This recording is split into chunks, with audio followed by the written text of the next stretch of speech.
CCTV ক্যামেরার ফুটেজে দেখা যায় স্কুল ড্রেস পরা একটি মেয়ে স্কুলে যাওয়ার জন্য প্রস্তুতি নিচ্ছে। দরজা খুলে স্কুলে যাওয়ার উদ্দেশ্যে বের হলেও পরক্ষণেই আবার ফিরে আসে। সেই সময় টেবিলে বসে বাবা নাস্তা করছিলেন। তিনি ভাবলেন হয়তো প্রয়োজনীয় কোনো জিনিসপত্র মনের ভুলে ফেলে চলে গেছে মেয়ে, তাই সেটি নিতেই আবার ফিরে এসেছে।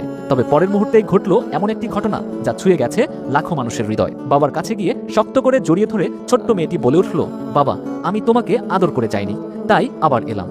মাত্র কয়েকটি শব্দ, অথচ সেই কথার গভীরতায় যেন লুকিয়েছিল পৃথিবীর সবচেয়ে নির্মল ও নিঃস্বার্থ ভালোবাসা। পরে মেয়েটির বাবা এই সিসিটিভি ফুটেজটি সামাজিক যোগাযোগ মাধ্যমে শেয়ার করেন, আর মুহূর্তের মধ্যেই ভিডিওটি ছড়িয়ে পড়ে হাজারো মানুষের কাছে। আবেগে ভেসে যায় কমেন্ট বক্স। অনেকেই লিখেছেন, কন্যা সন্তানই হয়তো বাবাকে সবচেয়ে বেশি ভালোবাসে। আবার কেউ লিখেছেন, এই ভালোবাসার কোনো বিকল্প নেই।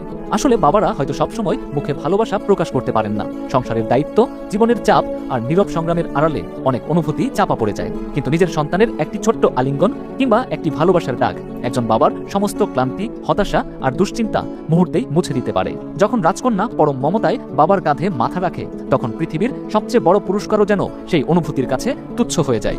বাবা আর মেয়ের এই নিঃস্বার্থ সম্পর্ক শুধু একটি বন্ধন নয়, এটি ভালোবাসার সবচেয়ে পবিত্র সম্পর্কগুলোর একটি। পৃথিবীর প্রতিটি বাবা মেয়ের এই অমূল্য সম্পর্ক চিরকাল অটুট থাকুক, কারণ কিছু ভালোবাসা ভাষায় প্রকাশ করা যায় না, শুধু হৃদয় দিয়ে অনুভব করা যায়।